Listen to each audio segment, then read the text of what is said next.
The object isn't to make art, it's to be in the wonderful state which makes art inevitable. Basically, we think creativity belongs to artists, musicians, painters, writers. Of course it is. But Rick Rubin thinks about it differently. He says creativity is not a rare ability, it's not difficult to access. Creativity is a fundamental aspect of being human. It's our birthright. And it's for all of us. It means all we were creative once, before fear and pressure were put on us from the society, before the world told us who we should become. Today we are gonna talk about Rick Rubin's philosophy of creativity and why his ideas are so different from everything modern society teaches us. Rick Rubin is one of the most influential music producers in history. Was born in 1963 in New York. Over the years he worked with completely different artists and bands: Metallica, Red Hot Chili Peppers, Johnny Cash, Linkin Park, System of a Down, Beastie Boys, Slipknot. Those are the most famous. Actual band list is much more bigger. He didn't play many instruments professionally, it was never about technician skills. He became famous because of the way he understands art, his approach. Artists he worked with sound completely different. Rock, metal, hip-hop, country. One man could work with all of them because he was focused not on controlling artists. As I said before, it was not about technician skills. The producer focused on helping them become more honest, how to understand yourself. That was his real value.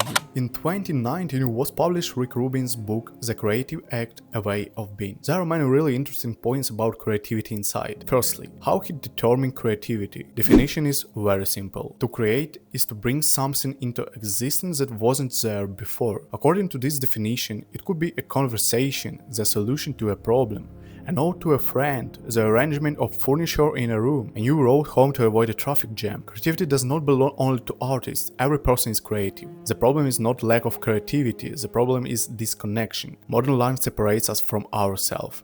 Noise, stress, comparison, social media, constant stimulation from outside. We consume too much and observe too little. According to Rubin, creativity appears naturally when we become more aware of life, not when we force ideas. How our environment destroys our nature. When children create something, they don't ask, is this good enough? Will people like it? Can this go viral? They simply create, but as we grow older, fear penetrates the process. Fear of judgment, fear of failure, fear of looking stupid. And slowly, creativity becomes performance. The writer believes this is dangerous, because true creativity requires openness, not perfection. The moment you try too hard to be impressive, you stop expressing yourself honestly, you break your nature down. Where creativity comes from? Look for what you notice but no one else sees. The idea is that creativity comes from observation, not from forcing ideas. He talks a lot about paying attention to music, to people, to silence, to emotions, to nature. Most people move through life unconsciously. They are physically present but mentally somewhere else. Creativeness requires people notice the details. A conversation, a strange feeling, a moment of silence, light through a window. And those small moments become inspiration. We don't gotta invent reality, it always exists. Our task is to see it. Nowadays people are terrified of silence. In the moments it feels boring, we instantly start scrolling. This permanent demand to be involved in something. That is mistake. Silence is necessary because creativity needs space. Your mind needs moments without stimulation. This is why so many ideas appear in the shower, during walks, late at night, while doing nothing. Your brain finally has room to breathe. Rick Rubin supposes that great ideas arrive to us naturally, not when we chase them, but when we become quiet enough to hear them.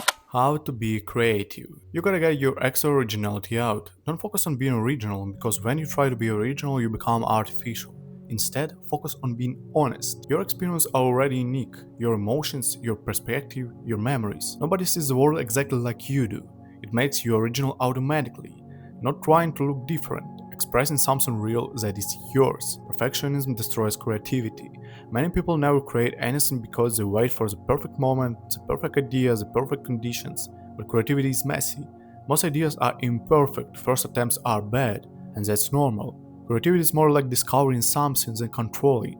You create, you experiment, you remove what doesn't work. How to develop creativity? First, slow down. Notice life more carefully. Second, spend time alone without constant noise. Third, consume less. Don't let yourself to be overloaded with information.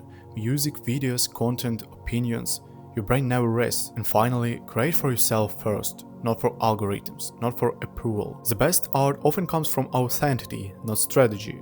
The best condition to create is to become more present, aware, and connected to yourself. You doesn't need to find your ability to create, it's always inside you. Develop ability to look at things properly. The reason we are alive is to express ourselves in the world, and creating art may be the most effective and beautiful method of doing so. I sincerely thank you for watching this video. Subscribe this channel and that would be the best way to support me. Write in comments what you like to create. See you in the next video.